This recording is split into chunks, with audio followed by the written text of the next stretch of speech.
merci beaucoup jërëjëf mbokk yi dal leen jàmm ci télévision Futur Média ci suñu jotaay le point corona ñu fas yéene ñëw waxtaan ak yéen situation wu feebar bi nga xam ne mu ngi fii depuis le 2 mars juróomeelu weer bi daj na ñu ngi dàqee juróom-benneel bi ci le 2 septembre bi nga xam ne ci la war a daj kilifa yi kër docteur ministère de la santé bi ko yor bés bu ne ñu def situation bi ci lu gàtt rek bi nga xamante ni nii def nañu ko tey alxamis yemoo ak ñaar fukki fan ci weeru août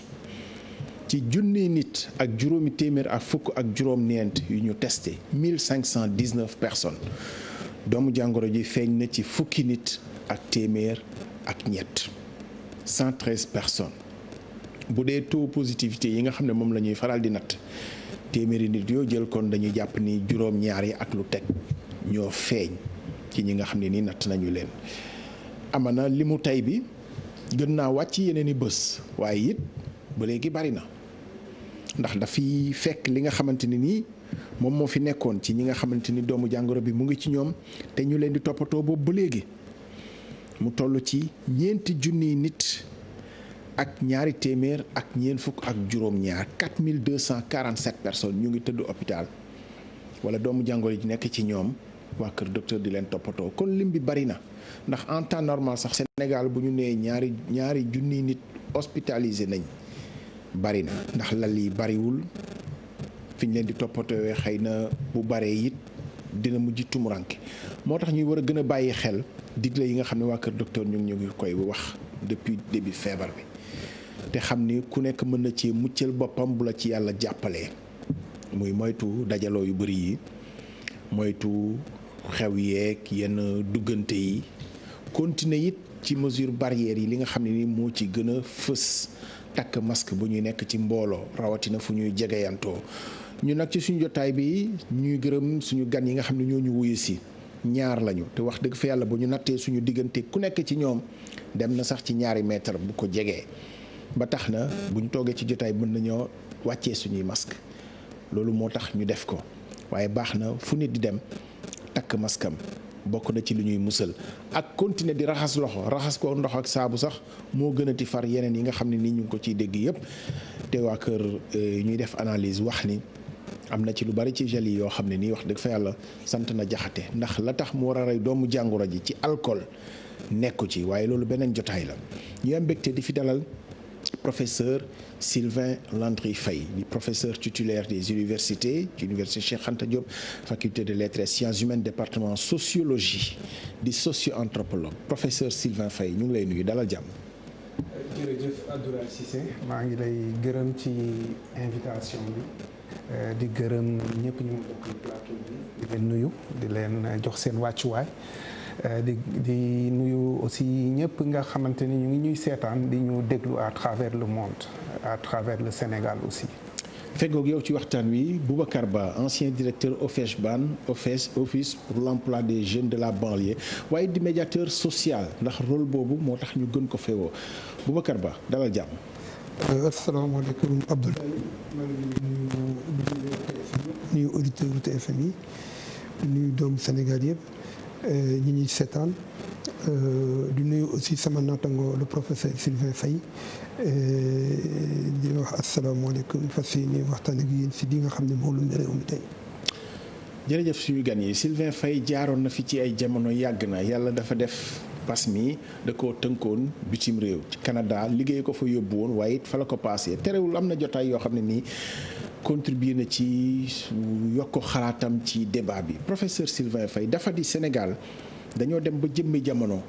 xeex bi ñu ne jóge na médical dem na ci communautaire ba ñu ko waxee nag ñu bari dañoo bàkku ni kon gagné nañu ko ndax communautaire ñun fi la fekk baax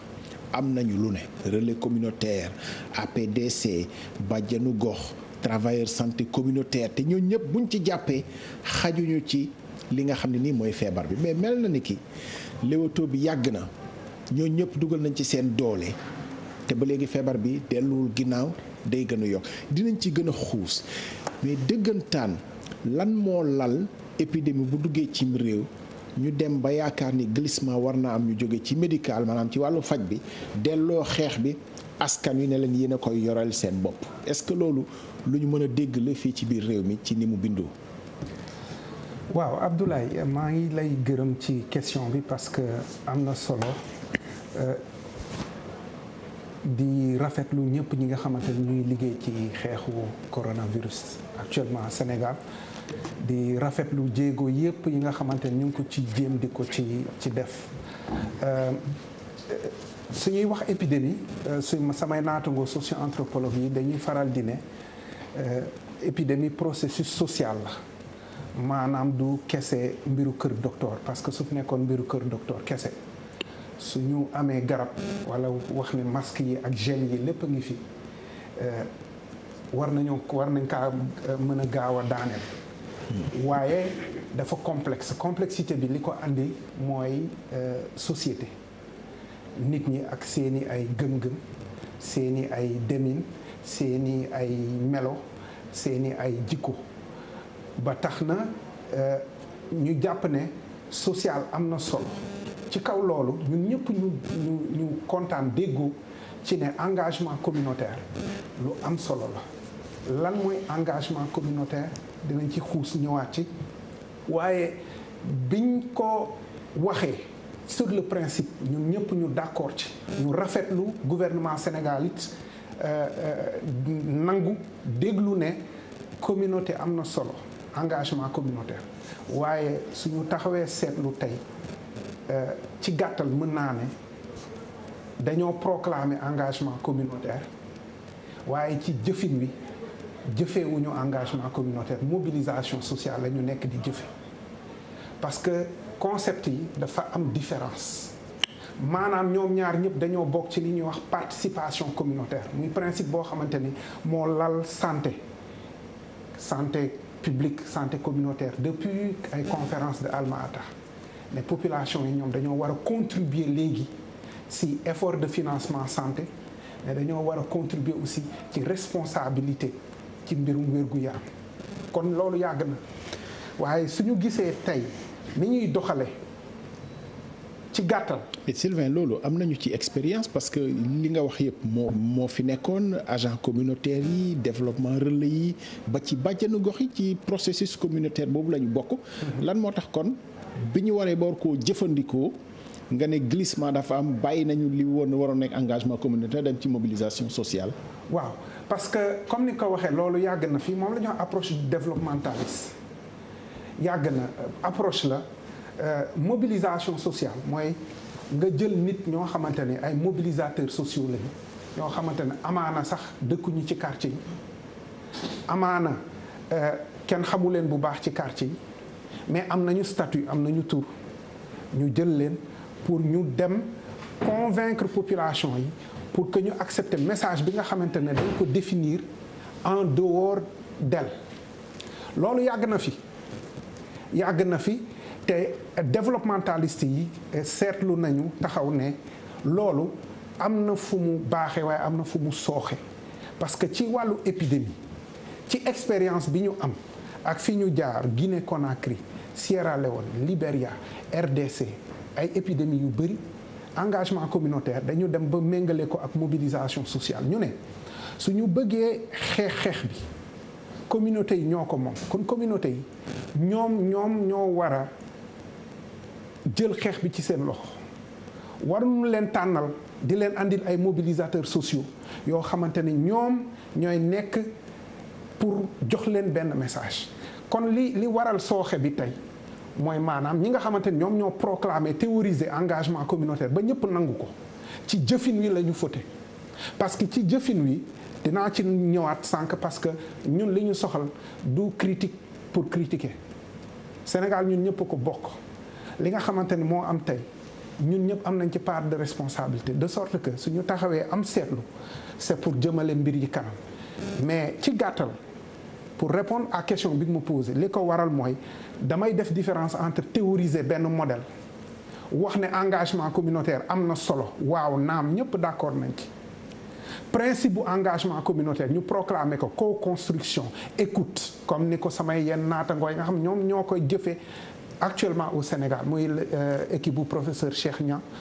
que je salue au passage waaw loolu yëpp am na solo waaye fa mu sooxee mooy ci contenu bi ak stratégie opérationnelle maanaam ni koy jëfee dinañ ci ñëw léegi Boubacar Ba lan mooy situation wu feebar bi ci banlieue bi xam nga dañuy wax ni Dakar fa la yëf yi wulee ñaay comme ni ñu koy waxee te xëy na Dakar duñu ko wax c'est vrai que am na situation yoo xam ne district ouest ak yi nekk fii sax am na moment Almadies Ouakam gënoon na kii mais ku ne xam ne ni banlieue bi yëf yaa ngi fa te taxar naa si ne lan mooy situation bi nga xam ne yaakaar nga ne yow homme de terrain yaa ngi ciy tërbët wala yaa ngi koy seetlu te xëy na mu ngi rëcc nit ñi lan mooy réalité bi. asalaamaaleykum Abdoulaye maa ngi leen di nuyuwaat di nuyuwaat auditeurs yi alors d'abord damay rejoindre le professeur Sylvain Ndiaye. Sylvain Faye. Sylvain Faye autant pour moi si différenciation bi mu indi si diggante engagement communautaire ak mobilisation sociale effectivement engagement communautaire dafa am lu ko lal boo xool ñu les professionnels de la communication dañuy basé wu départ si li ñuy wax communication de proximité maanaam communication de proximité dafa am lu ko yow da ngay xool li nga xam ne moom nga bëgg a jàllale comme message nga xool ñu ngi jëmale message boobu nga xool fi ñu dëkk xool seen i jëfin xool seen i aada xool seen i taxawaay xool seen dëkk-dëkk nga xam ne message bi boo koy indi fii ñi ngi koy indi nii kii indi message bi di ko wax bu egsee moom fa la bokk waaye xam na fi muy jaar ba message bi mu porté ko ki ñu ko jëmee mu yenu ko da nga dem ba benn moment boo xam ne sax da ngay châtier da nga utiliser même méthode forte maanaam pour ce message jàll da nga xool si waa doom ak waajuram ak si biir kër gi xale yi léegi bu ñu dëgëree bopp am na foo xam ne waajur yi ñu dëkkal si biir kër gi am na loo xam ne bu leen ko defee bu jaree ñu dóor leen ñu duma leen parce que bu leen dumee benn yoon bu leen nee bàyyi leen ni dañuy xam ne lii moo tax ñu duma leen dootuñu si dàll mais loolu aussi dafa am ñeneen ñu ko ëmb maanaam acteurs communautaires yi dëkk si biir quartier bi parce que engagement communautaire boo bëggee message bi ñu percevoir ko da ngay jël leader d'opinion yi que ça soit chef de quartier wala imam wala président ASC bi nekk ci gox bi ah ñoom ñëpp maanaam ngeen ne leen xeex bi lii la président chef de quartier bi ak président ASC bi ni ñuy ñëwee ci seen cible bu dee chef de quartier bi ci kilifa yi bu dee président ASC bi ci jeunes yi ah bu dee bàjjenu gox bi ci jigéen ñi même message bi mën nañu ko porter ba ñëpp appliquer ko en fonction du cible ak ni ñu koy waxee parce que ku ci nekk dafa am langage bu ñu destiné. boobu mooy premier aspect communication communautaire communication de proximité. beneen bi ci des mooy mobilisation sociale bi moom la ñu gën a gis même boo xoolee télévision yi da ngay gis benn maire wala benn waay bi jógee fële jënd 2000 wala 1 million de francs de masque jënd ay gel daal di def ci communication bu fay si loo xam ne 3 millions 4 millions moo ëpp li mu joxe si finalement boo defee dem ba mujj gi day heurté parce que dañuy mel ni impression dañu nekk ci mobilisation sociale dañu nekk ci événementiel dañu nekk ci sponsoring de telle sorte que ki nga gis le message bi dafa naan kii de boppam rek lay jaay alors que bu fekkee ne yow da nga jël benn malade bu nekk ci cas bi ci quartier bi nga ne xoolal kii wala ku jege quartier bi nga kii dafa feebar xool nga feebar bi moo ko daanee nii moo ko def nii ah nit ki am lu ko tiital. mais complication bi foofu mooy dañoo nekk ci feebar boo xam ne. alors foofu laa doon jëm si nit ñi dañu koy daw di ko bañ stigmatisation bi mu indi woon sax. ñi seen mbokk feebar du ñu bëgg ñu xam ni feebar na parce que bañ nañu ñu singali leen. donc c'est difficile nga seppi nit di ko joxe en exemple ci moom moo feebar. waaw comme ni ma wax rek au départ communication bi moo faussé wu dès le départ parce que xam nga encore problème bi am mooy kii problème mu virus la xam nga sibiru bi mu ñëwee bàjjenu gox yi dañ si intervenir plusieurs couches de la société ñoom ñëpp ñu intervenir si. mais xam nga sibiru bi dañu ne feebar baa ngi nii fii la nekk fii la jëm fii la yem mais virus bi ni mu ñëwee xam nga virus bi ñëw virus bi ñu ngi ñëw mais yow gisoo ko xam nga fan la jëm au début man def naa alerte yu bari si autorité yu mag situation bi premier cas bi le 5 avril. le 2 mars. le 2 mars le 2 mars. le 2 mars waaw mais man premier alerte bi ñu njëkk a def ñu ngi ko def le 5 avril à Kër Massar. boo xoolee le 6 avril la ñu ñëw tëj marché bi faj fay yëpp ñu dem boobu ñu ngi si ay quelques cas yëbbal am quelques cas ñu daal leen feebar bu mel ni ko docteur yi expliqué ñu déglu professeur Seydi professeur Ndiaye ñoom ñëpp ñu wax si ñu ne feebar bi nañ ko gaaw circonscrire parce que président de la République bi wax dafa ne nous allons aller en guerre sa ennemi nag da nga koy poursuivre boo ko poursuivre ba def ko boo ko mënut a téye nga circonscrire ko boo ko circonscrire nga encercler ko boo ko encercler nag nga doog a commencé nag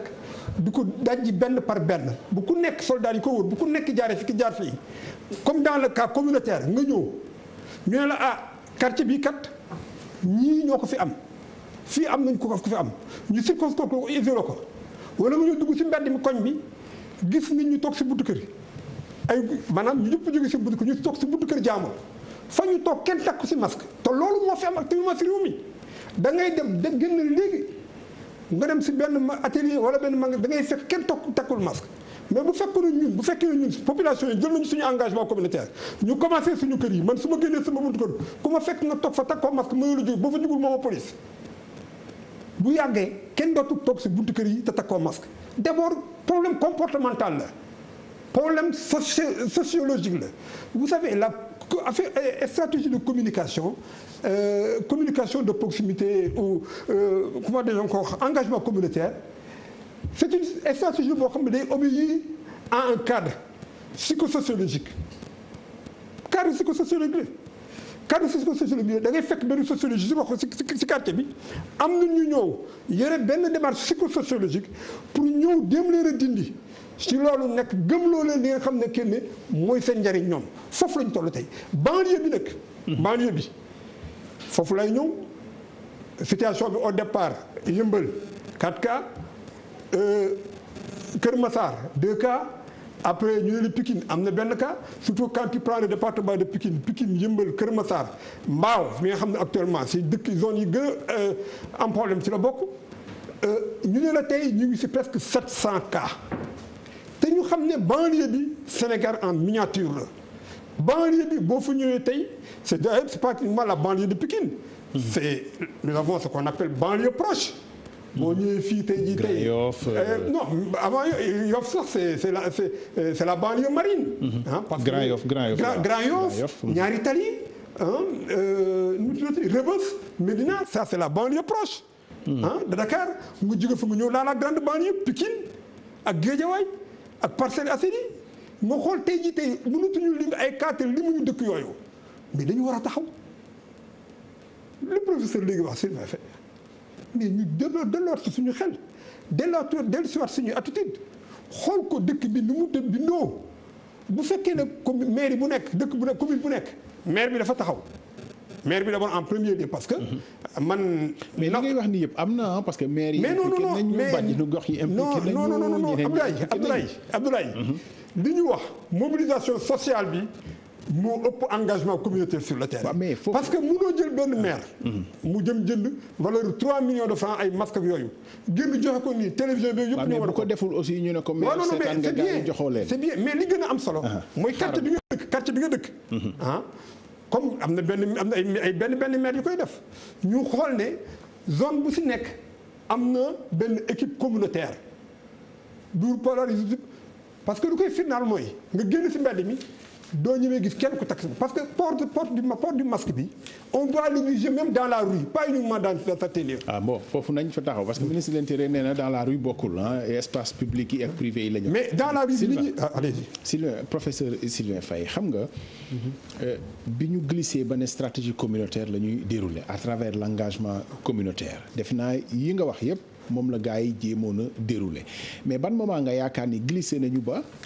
li ñu njortoon ñu war koo am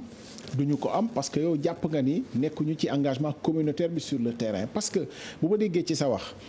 ak waxu Boubacar ne dañu waroon a tànn ay ñoo xam ne yey nañu ci communauté yi jege nit ñi proximité ñu tànn leen mais tey stratégie bi mën nañ cee xuus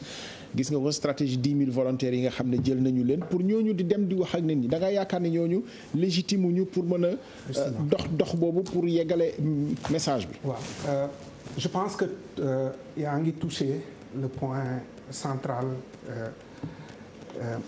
actuellement ci li ñuy def nii moom la ñu def classiquement ci épidémie yu njëkk yi moom lañ doon def classiquement. soo ñëwee nga mobilisation sociale mooy nga fekk quartier jéemoo xam kan moo légitime ci quartier bi. lan mooy légitimité mooy ki am baat. ki nga xamante kan la ñuy déglu. kan moo xam ne bu waxee ñu déglu ko. autorité ak pouvoir de domination mais domination du ci dóor rek. domination pouvoir de domination mooy ki nga xamante ne su taxawee ci quartier bi su waxulee sax su taxawee ci dara rek ñëpp ñëw jàpp ci maanaam loolu la ñuy wax loolu moom moo am solo ci engagement communautaire naa ci ñëwaat mais lan la ñu jàngat classiquement moom la ñu nekk di def Sénégal tey da ngay ñëw ci quartier nga ni da ngay gis leader communautaire yi da ngay gis bàjjenu gox yi da ngay gis et cetera waaw baax na mais est-ce qu'on a tiré les leçons du passé parce que ci jàngat am na ay bindkatu téere ki ñuy wax Mike McGovern Unmaking the State benn livre bu mu bindoon mu ne ci jamono su fekkee jàmm am te loolu sax c'est relatif leader communautaire chef de quartier yi ak yooyu yëpp mën nañu am baat mais ci période de crise ci li ñu jàngat ci Afrique ñoo am statut yooyu ils sont remis en cause à cause des aspects politiques ak affaires yooyu ba tax na stratégie bu engagement communautaire moo doon lan moo doon ne ñooñu soo leen bu leen bàyyi ginnaaw am na solo nga dem gis leader communautaire yi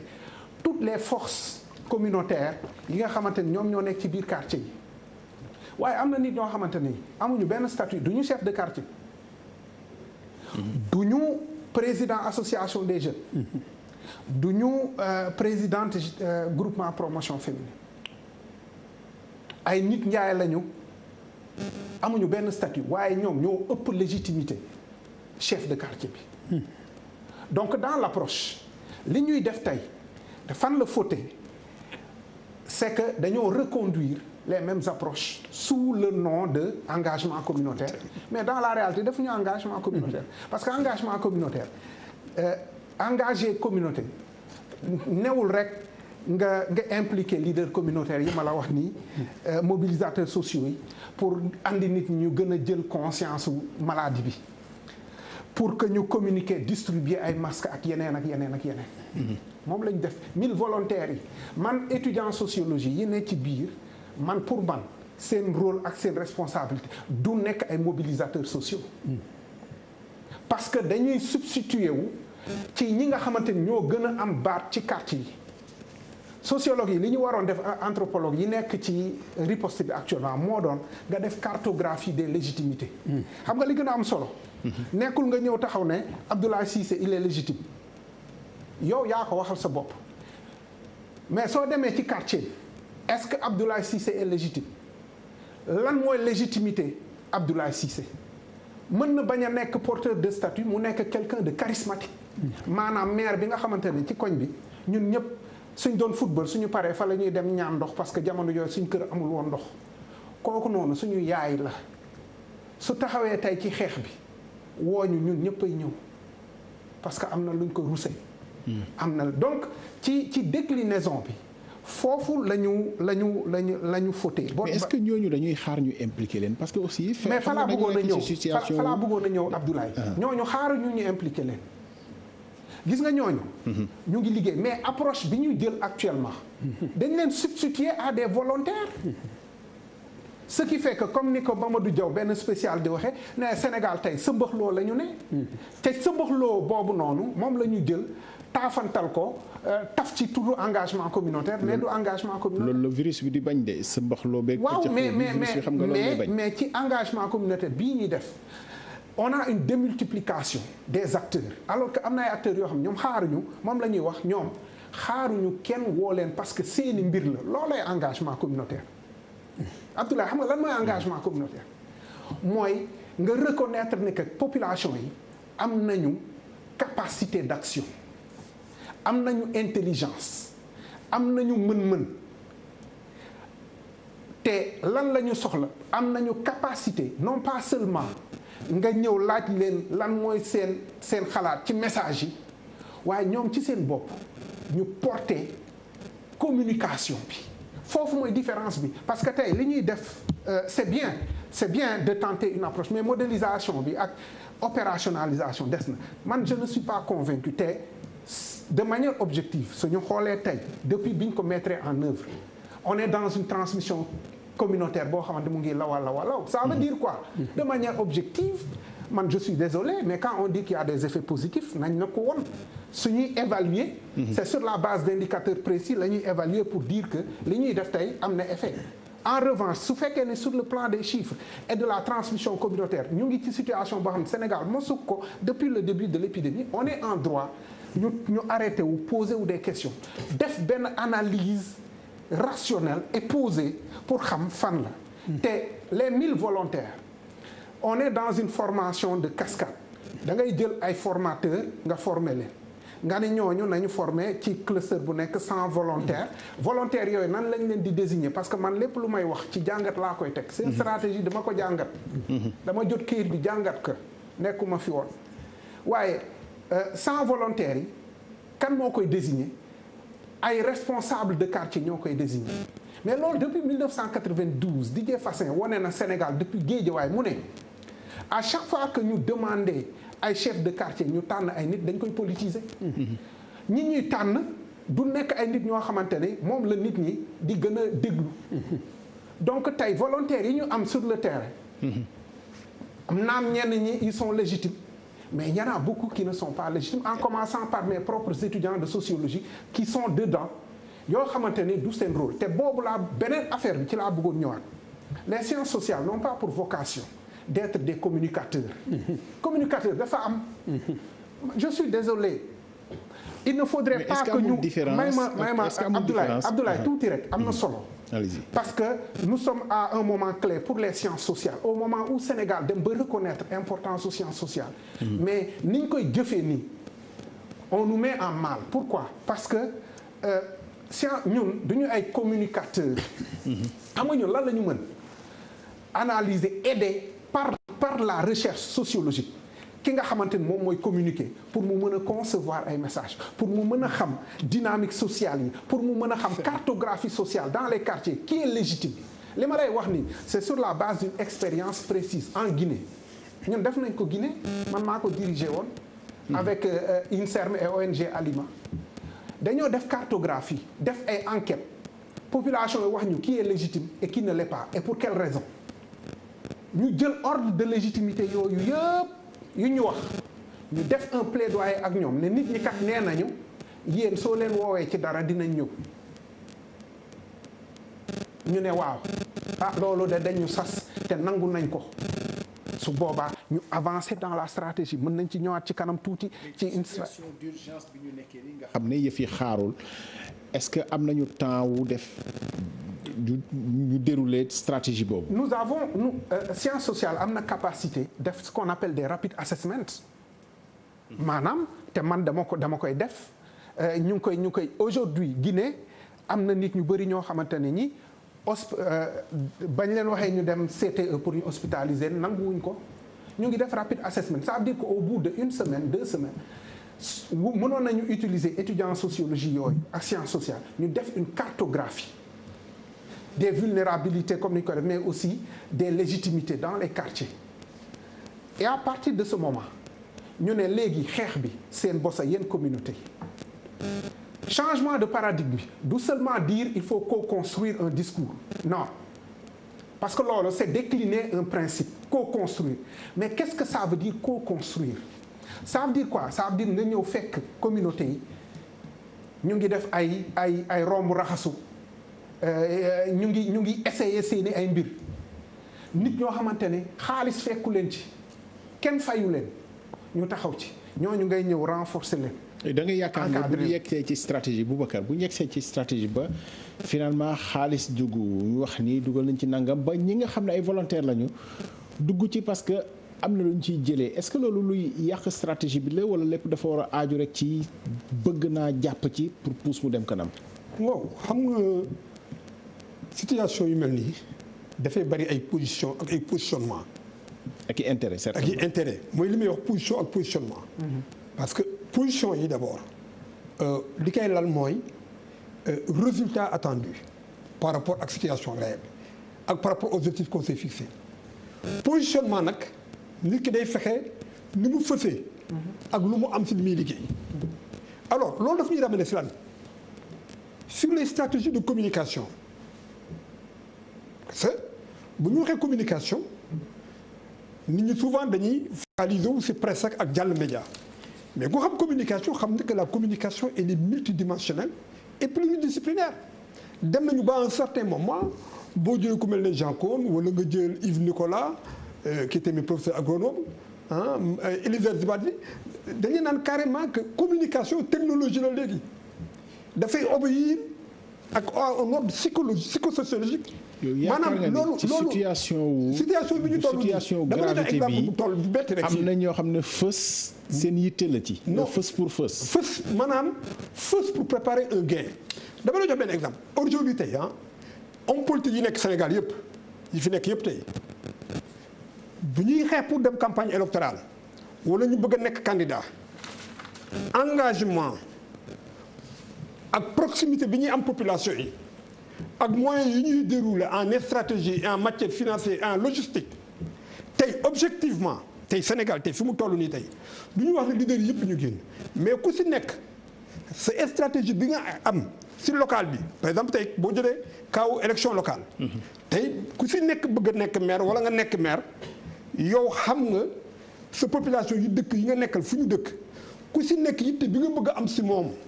ak li nga bëgg mu yóolu ko yow xalaat nga ko xam nga noo ko fi maanaam li ñuy def ci campagne électorale ni ñuy duggee ci nit ni ñuy eggee ci ku nekk egg ci yow bu ñu ko defoon fii mu jàll résultat léegi professeur Sylvain dafa wax lu important dafa ne dafa am ay ñoo xam ne ay leader la ñu communautaire am na ñoo xam ne tey politique wu ñu tey mais tey bu ñu jógee bu la nee bàyyi lii yow da nga koy bàyyi sans calculer am na ñoo xam ne ay politique lañ bu ñu jógee ne la bàyyi da nga koy bàyyi sans calculer moo tax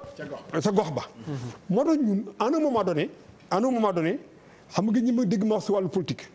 loolu jafe na ci réew mi léegi mais am na fi may wax ak yow nii man maa ngi liggéey ay nit yoo xam ne li ñuy jënd si masque li ñuy xëy suba di dégg problème fële nit feebar na fee ñu ne lañ ko yóbbu ñu testé ko ñu xool si banlieue bi ñu koy yóbbu di ko traité ay dizaine de millions la ñu si def te kenn déggu leen si département si banlieue bi loolu mooy lan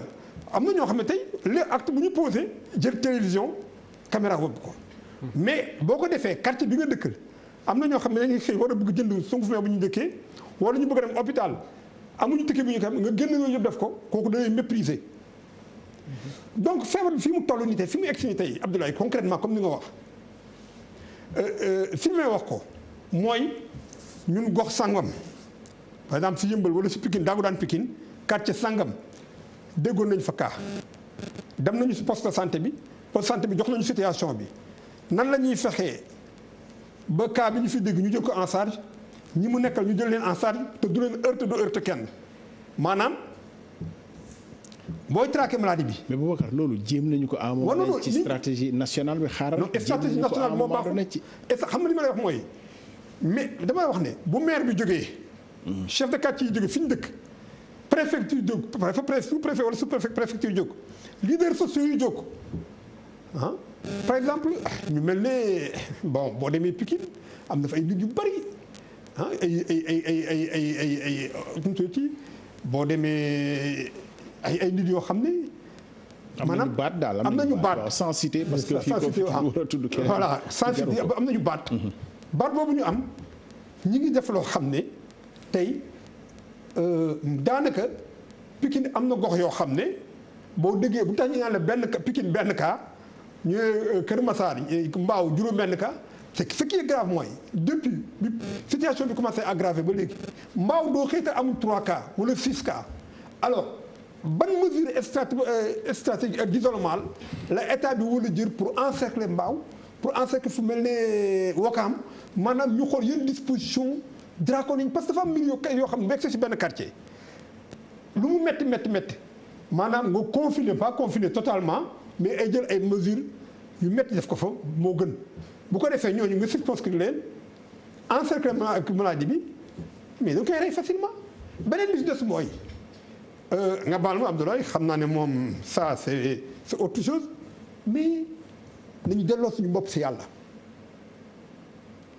delloo suñu bopp si yàlla mooy d'abord def li yàlla bëgg def li yàlla tere bàyyi la yàlla tere mooy lan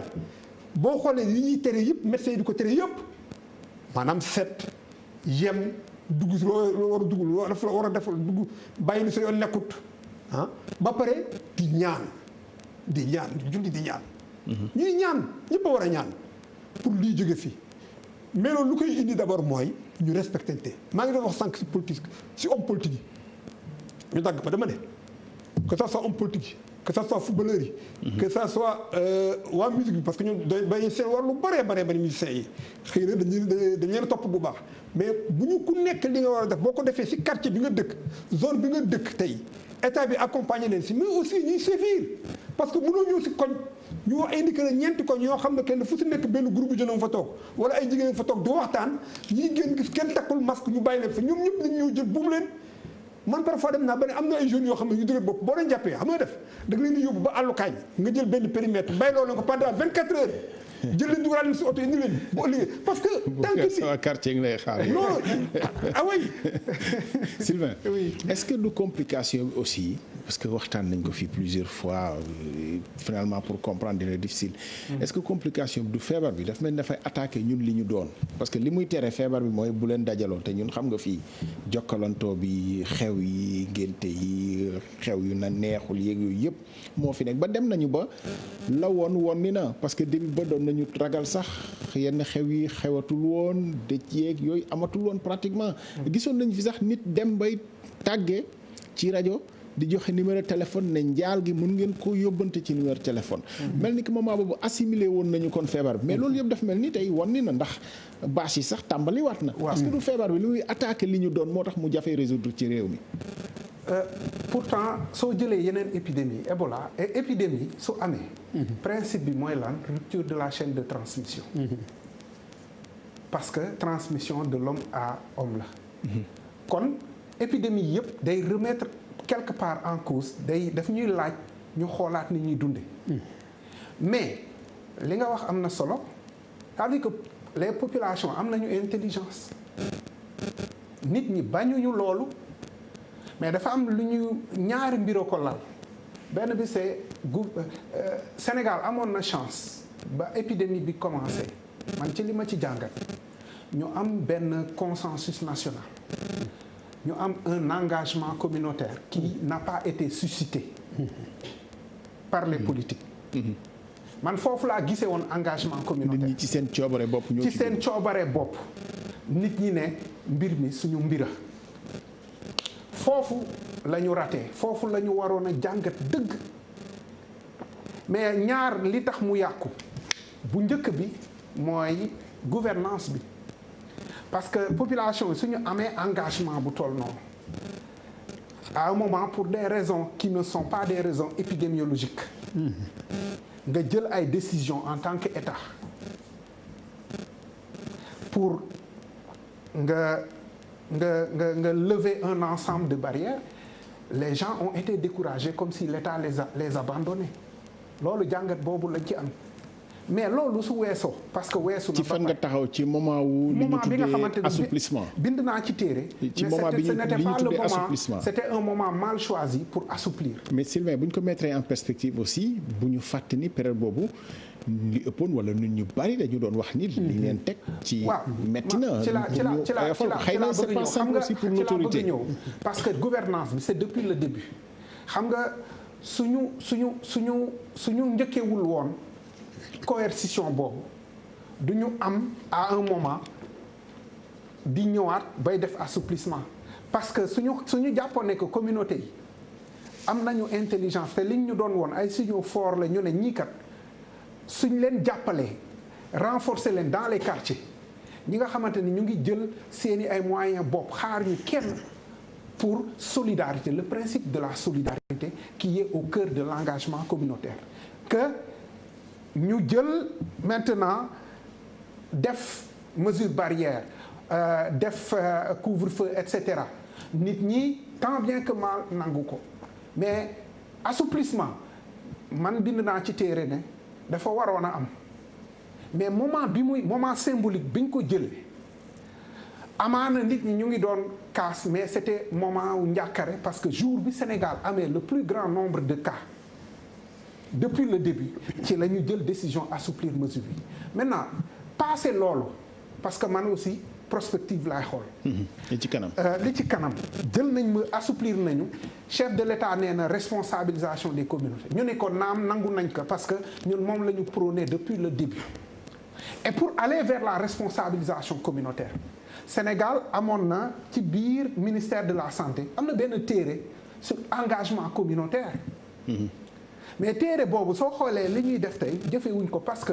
le problème beneen problème mu stratégie d'engagement communautaire sa mboxloo bi xam nga lan la andi dañoo jël ay équipes yoo xamante ne maintenant de sociologues juniors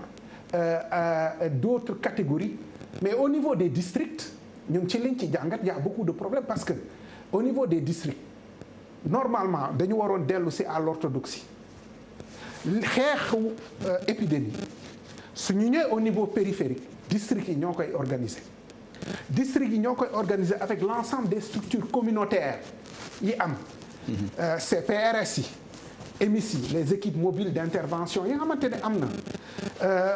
na association bàjjenu gox yi et cetera mouvement de jeunesse yi mais aussi toutes ces forces vives de la nation yi nga xamante ne elles ne sont porteuses d'aucun statut mais elles sont porteuses de légitimité pour ñu mën a impulser engagement communautaire tey soo xoolee au niveau des districts en fait dafa mel ni dañoo ñëw greffer ay équipes yoo xamante ne yi dans la gouvernance de l'épidémie au niveau communautaire mais district sanitaire yi li nga xamante ne ak structures yi amoon yëpp qui existait mais dañu leen supplanter benn ñaareel bi ci li am solo tey c'est que dafa mel ni pour nit ñi dañoo jàpp ne engagement communautaire c'est mener des activités dans la communauté non c'est mener des activités par les communautés nuance bi c'est important donc si c'est par les communautés yi dañoo war a ñëw bokk ci planification bi waaw moom la équipe yi di def actuellement di def ay enquêtes pour dire vulnérabilité mais pas seulement dans la planification dans la mise en œuvre maanaam su ñuy jëfee engagement communautaire man pour simplifier gisuma ay volontaires venant d'ailleurs ou désignés par ay présidents d'association pour ñu nekk di wër quartier yi c'est au sein des quartiers qu'il faut trouver ñi nga xamante ni depuis longtemps ñoo jël seen dërëm di ko ci def ñu renforcer leen moom la ñuy wax empower. mais li ñu comprendre ci volontaires yi mooy xëy na nit ñay dox boobu doyul ñu renforcer leen par ay volontaires am déet c'est pas ça. non mais balaa nga ne doyul nga am une cartographie claire parce que quartier yi ak communes yi bokkul doole bokkul sociologie bokkul maanaam ni ñuy doxee mën naa la jox benn exemple bu ndaw man soo ñëwee man je suis d'un village Thiès qui s'appelle Pékou Séréer maa leen di nuyu ñoom ñëpp au passage mais man su ma xoolee foofu su ma doon xeex corona au-delà du chef de quartier président GP fi affaire yooyu man am na un boutiquier qui s'appelle Jonas ki nga xamante ne bi il n'est porteur d'aucun statut mais boutique am foofu la yëpp di xewe mooy grand place bi waaw donc cartographie boobu dafa am solo balaa nga ne doyul nga def une cartographie mais Sylvain loolu xëy na yomb na ci village mais dëkku taax léegi xam nga dëkku taax da ngay gis ñoo xam ne non mais dëkku taax da ngay gis nit ñu bokk immeuble limite nuyoonte sax duñu ko def boo xëyee ne ko yow tu te réclames de diw mu ne la mais kii chaque jour ma romb ko te nuyu ma ko mais Abdoulaye c'est parce que da ngay des dans l'approche classique parce que yow yaa ngi gis ne que nit ñi xam mais nit ñi am nañu seeni ay aires de sociabilité ci biir aire de sociable soo demee Mali am na ay espace en milieu urbain xam nga grain yi lañ koy wooye ci biir grain yooyu. Dakar fii soo ñëwee ci yenn koñ yi. am na mooy grand place yi rek en réalité. voilà mais jigéen ñi am nañu fu dëkku taax li fa nekk aussi mooy nit ñi léeg-léeg seen espace de sociabilisation yi presque amul am na koo xamante ni amul sax vie sociale ci nga xam ne fa la dëkk. Abdoulaye limite fanaanukaay la. gis nga am nañ fi cas ma nettale ko concrètement problème posé wu na fi ci pendant Covid bi ci marchand ambulant yi. ci bi ñuy séddale dund gi. ñoom seen bopp xamuñu fu ñu leen war a boole. ndax ci quartier ba lañ leen di boole ñoom ñu ne chef de quartier bi xamu leen yëgul sax ni fa lañ dëkk. parce que ñoom seen vie sociale marché ba la. ñu bëgg ñu boole leen marché plateau. mais commune plateau danaan dëkkoo leen fii waa plateau xam nga yooyu problème la yoo xam ne xëy na erreur commune yi parce que nit ñi. du point de vue géographique di nga gis par exemple ñun ci enquête bi ñu defoon Guinée dañu gis ne que nit mën na nekk benn quartier transcender plusieurs quartiers. donc erreur commune yi c'est de dire que yow bokkoo plateau su fekkee ne fa lay liggéeyee te fa la am makkaan. mais parce que Parcelles Assainies ba mu dëkk wala beneen gox boobu de Grand Yoff ba mu dëkk kenn xam ko fa fanaan moo tax cartographie bi dafa am solo et tenir compte de nit ki li nga wax dafa ma ñëw rejoindre ci lan légitimité kenn du ko proclamer en fonction de sa positionnement géographique ou autre di nga gis nit koo xamante ne mu ngi dëkk Parcelles Assainies mais xam nga fan la gën a am baat Guédiawaye am na lu tax donc de sorte que sooy engagé kooku nga ñëw nga ne Parcelles Assainies la dëkk nga bëgg a engagé Parcelles Assainies tu fais une erreur. Boubacar rapidement parce que waxtu waa ngi dem te foog ñu defaat nga den tout fii lu ñu fi mën a wax lu ñu fi mën a waxati lu ñu waxagul. non c'est-à-dire boo demee ci banlieue bi tey boo fi jógee yow ba dellu lan nga leen mën a wax. xam nga loo waxagul. li ñu waroon wax yëpp wax nañu ko mais li ñu waroon a jëf yëpp la ñu jëfut d'abord engagement communautaire bi il faut que ñëpp bokk si. engagement communautaire bi est-ce que parce que li may wax ni mooy parce que du ay ni ñu koy waxee est-ce que du ay dóor rek encore parce que vraiment depuis bi ñu nee engagement comme mooy jeexal yëf yi li gën a léegi moo fi nekk li gën a simple mooy li gën a simple mooy comme ni ma ko waxee nga ñëw si benn quartier si koñ dugg si koñ xool koñ bi bu dugg si benn koñ fekk ñu nekk si buntu kër gi yëpp ñu ngi toog kenn sol fi masque te boo xoolee kenn war a ñaar moo dëkk si kër gi d'abord loolu il faut mu dakk mënoo nekk dugg si oto nga dugg si oto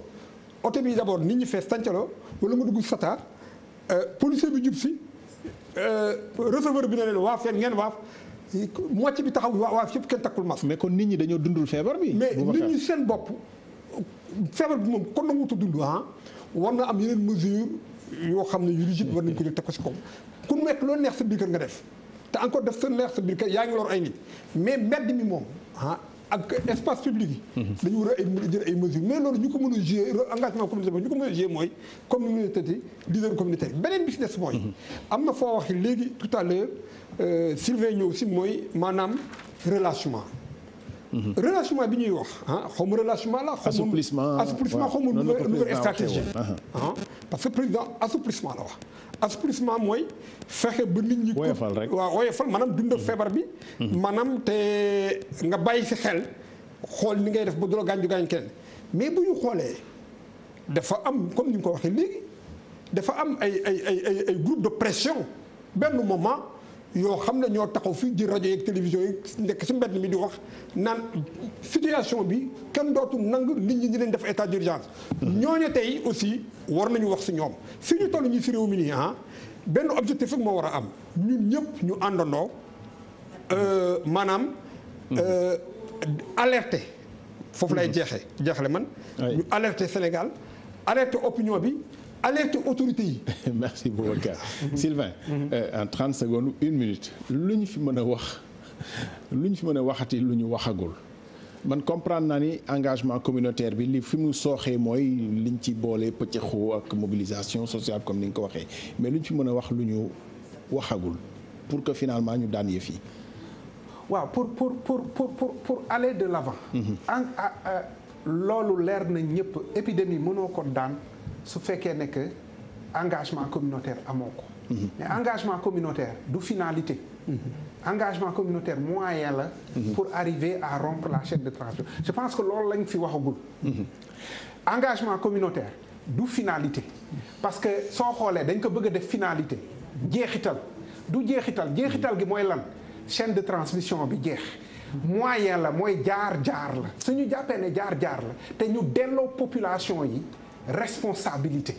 ñu delloo leen responsabilité professeur delloo leen seen mën-mën seen i engagement te ñu engagé wu aux côtés des communautés. Merci beaucoup. waaw merci s'engager beaucoup. et engager les merci communautés. beaucoup professeur Sylvain Voilà. Faye merci Boubacar Ba la régie merci jërëjëf programme télévision Futurs Médias continue soir d'info tout à l'heure la grande édition du soir à 20h merci.